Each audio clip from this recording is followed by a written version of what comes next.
Welcome to today's deep dive. If you are a VP of sales looking to drive efficiency across your team, well, we have a clear mission today. We definitely do. We are looking at JP Lemaitre's B2B sales enablement research to uncover what I think is a massive blind spot. Like, why do your buyers consistently report that your reps seem completely uninformed? Even when those same reps have, their calendars totally full of these solid call prep blocks. Right, exactly. Yeah. And the hook here is incredibly counterintuitive.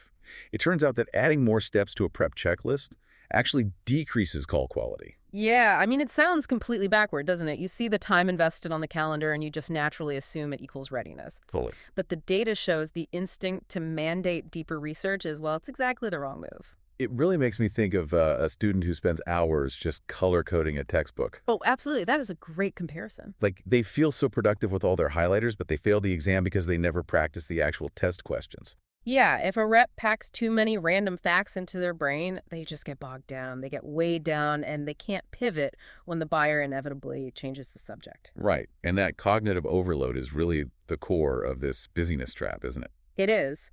Managers seed the blocked calendar, but it's just an illusion of productivity. The data actually indicates the optimal sweet spot for pre-call prep is surprisingly short. How short are we talking? Just 10 to 15 minutes. Wait, really? Just 10 minutes? Yeah, just 10 to 15.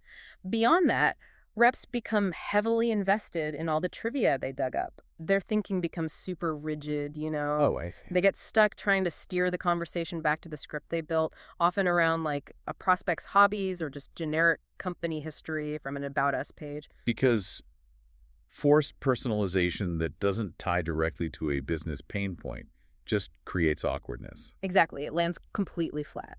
But if they aren't spending an hour collecting facts to build that rapport, how do you ensure they don't go into a call completely blind? Well, that is the real challenge. Right, so if reciting corporate facts doesn't mean a rep is prepared, what exactly does a prepared rep look like before they actually pick up the phone? You have to shift your focus from measuring activities to measuring outputs. High-impact prep isn't about collecting information at all. Okay, so what is it about? It's about generating hypotheses. Before a call, a rep needs to pass an output test. Interesting. Yeah, starting with identifying 2 or 3 specific hypotheses to test during the actual conversation. So instead of just writing down they recently migrated to AWS's, a hypothesis would look more like a guess. Precisely. Something like, because they just migrated to AWS, they're likely struggling with cloud cost overruns and maybe lack visibility. Exactly that. They need to guess the operational pain point before the buyer explicitly states it. Makes sense. And they also need to articulate the buyer's specific success criteria for the call. Right, what the buyer actually wants out of those 30 minutes. Right. And finally, they have to anchor the conversation to a trigger event from the last 30 days. The last 30 days specifically. Yeah, because that trigger event answers the critical why now question.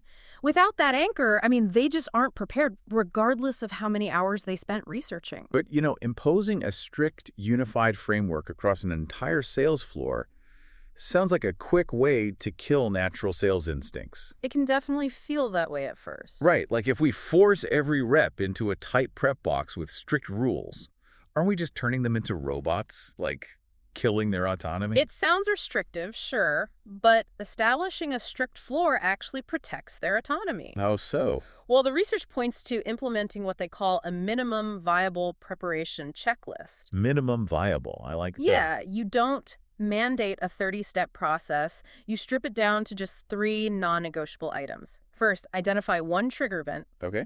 Second, review the notes from the previous conversation so you avoid duplicating questions. Nothing worse than asking a question they already answered last week. Exactly.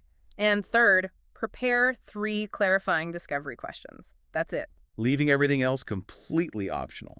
Right, which gives them the flexibility to scale their prep based on, the complexity of the deal. And I imagine this is where technology safely enters the picture, right? Oh, absolutely. You use automation to handle the data aggregation, let the CRM pull in those trigger notes or summarize the previous notes. You never automate the hypothesis development. Never. AI hands over the puzzle pieces, but the human rep has to use their business acumen to figure out what that picture actually means for the buyer. So for you listening, the big takeaway here is that over-preparation is actually a hidden liability. It breeds assumptions and conversational inflexibility. Yeah, it really does. Your focus should be on identifying specific patterns in how your top performers prep compared to average reps. And measuring those outputs rather than just looking at the calendar blocks. It forces a shift from just feeling busy to actually being impactful. Which leaves us with a really fascinating question raised in the source material to consider. Let's say you implement this perfectly. Your entire team follows the exact same minimum viable checklist. They all prep the exact same way, Right. but their outcomes still vary widely. So if that happens, is preparation actually the variable you should be trying to fix? That is something to think about. Definitely. Thanks for joining us on this deep dive.